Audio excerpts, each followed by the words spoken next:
昔はよく笑う子でした。それが次第におとなしい性格へとなっていき、ついにある時から笑顔が完全に消え去ってしまったのです。口に合わなかった。特にきっかけというものは見当たらず、私の育て方の成果と疑ってみたりもしました。惜しみなく愛情を注いできたつもりです。裕福とは言わないまでも不自由しないくらいには暮らせていましたし、娘の異変に気づいたのは数学のテストで0点を取ってきた時でした。床が足元から崩れ落ちていくような衝撃でした。数学は娘の得意科目でしたから、テストで70点より下を取ることはめったにありませんでした。ましてや0点なんて。理由を聞いても娘は曖昧にしか答えません。私は学校で何かあったのかと思い、担任の教師に話を聞くことにしました。ですがそこでは私の望む回答は得られませんでした。優しくて真面目で礼儀正しくて、話に聞く娘は全く手のかからない絵に描いたような模範的な生徒でした。ならばなぜ0点なんか。考えても埒が明きません。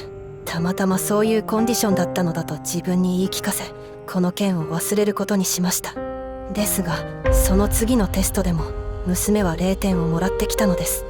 娘が笑わなくなったことと何か関係があるのではないかと私は疑うようになりました。そしてある仮説に行き着きました。娘は心の病かもしれない。それを突き止めれば失った笑顔も点数も取り戻せると思ったのです。娘は元通りになる、きっと。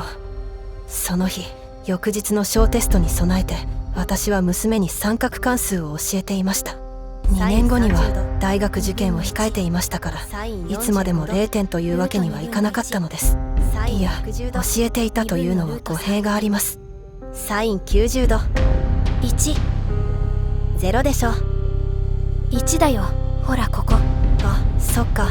私が教えるまでもなく、娘は完璧に三角関数の値を暗記していましたから。テスト頑張ってね。ですが翌日のテストの結果は完璧に覚えたはずの答えをことごとく外していたのです。そこで私はようやく確信しました。これは私へ対する嫌がらせなのだと。試し行動。わざと困らせる態度をとって親からの愛情を確かめようとしてるんです。もっと愛情をストレートに伝えてみてください。私は言われた通り実行してみました。ママ、あなたのこと愛してるわよ。それだけは忘れないでね。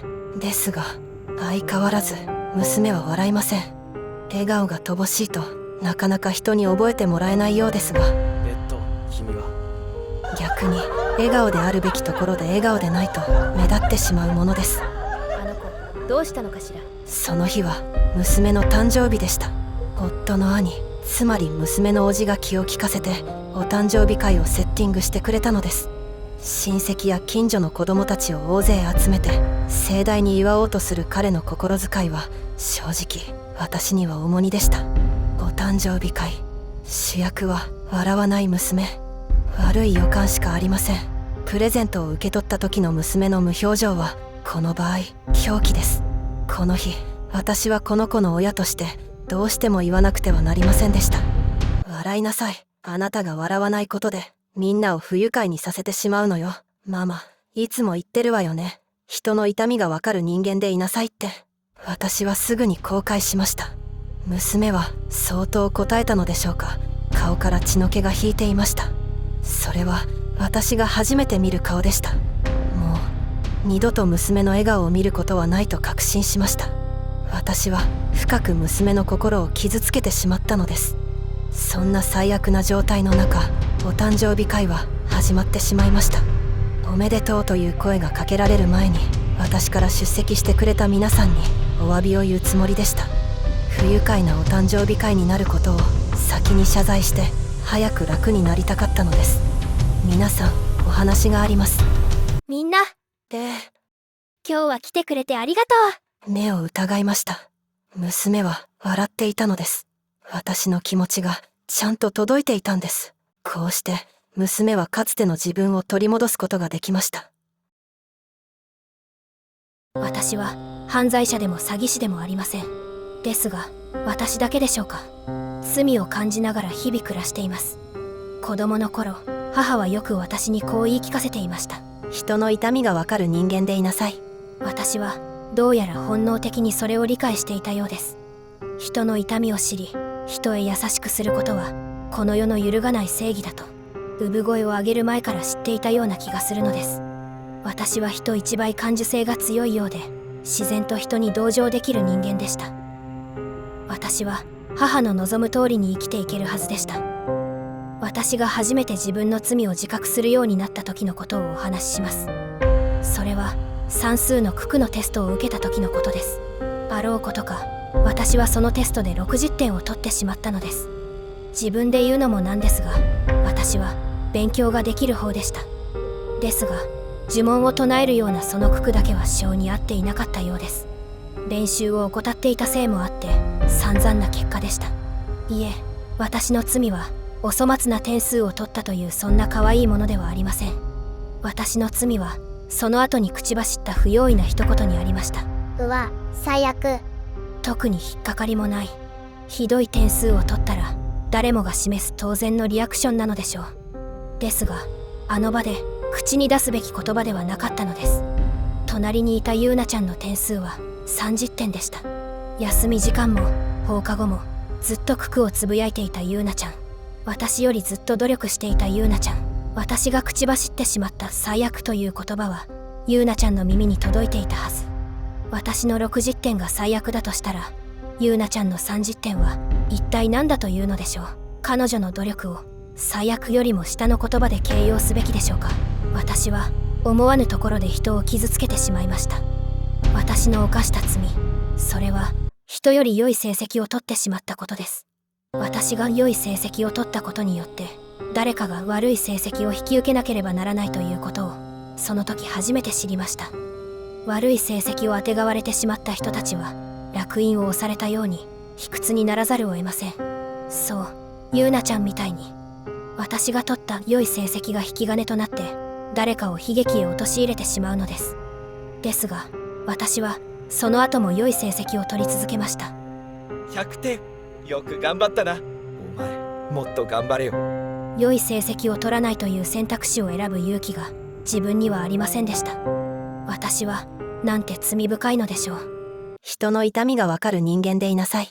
その頃からこの母の口癖が呪縛となって私を苦しめていったのです。私はできる限り競争を回避するようになりました。競争は人間の醜さを如実に表しています。敗者は勝者を生みます。勝者は敗者を生みます。勝者は敗者の涙を踏み台にして勝利をつかんでるくせに、表彰台に上る人間の口からは敗者への謝罪の言葉がないのです。そんなこと当然なのかもしれませんが、私には違和感でしかありませんでした。なぜこの人たちはこんなに平気で笑っていられるのかと。私は人の笑顔を見ると目を背けたくなります。その笑顔が落とした影をつい嗅ぎ取ってしまうからです。だから私もあまり笑わなくなりました。残酷なことに競争には勝ちと負けしかありません。その中間がないのです。競争に参加した者は勝者か敗者以外になることが許されません。私は負けて惨めな思いもしたくなければ人を泣かしてまで勝ちたくもありません。あらゆる競争を辞退するつもりでした。でもそれが無理だと分かりました。この世は見渡す限り競争だらけなのです。稼いだお金というのは思い上がりです。誰かから奪ったお金なのです。この魚も飢えに苦しむ人が食べるべきものを私がそれを奪って食べているのです。誰かと付き合うということもやはり誰かから奪っているのです。美味しいものを食べたり美しいものを見るたびに私は何かいけないことをしてしまったと感じてしまいます。それは誰かが享受すべき幸福だったのかもしれないのです。私はなんて罪深いのでしょうか。罪深いと思いながらも私はその後も良い成績を取り続けました。そんな時あの軍事侵攻は起きました。それまでモノクロ映像でしか知らなかった戦争でしたが、砲弾に崩れていくウクライナの街もまた色を失っていました。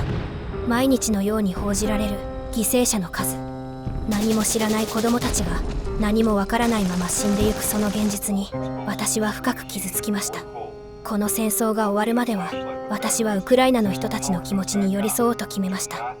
なけなしの笑顔も完全に封印しました。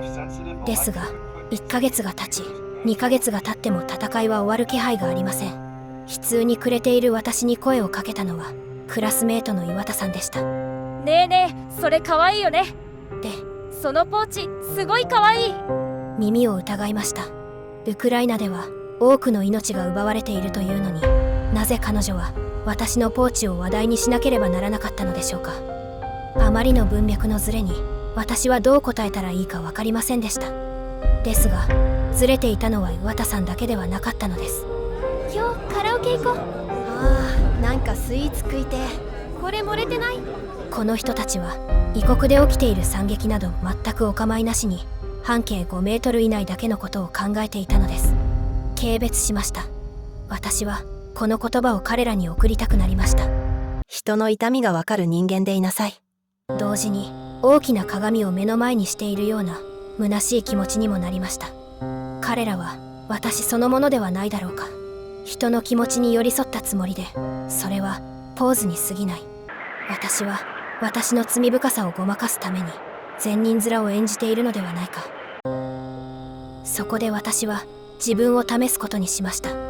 テストで0点を取ることを自分に課したのです。私が0点を取れば私以外はみんな勝者です。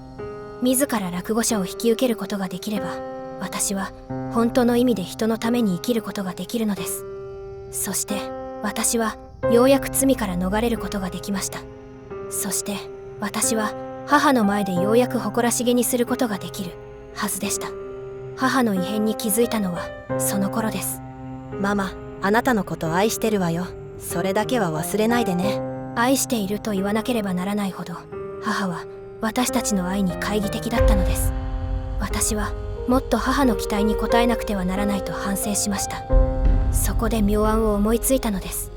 数日後、私は誕生日を控えていました。世話好きの叔父が私のために誕生日会を開いてくれるというのです。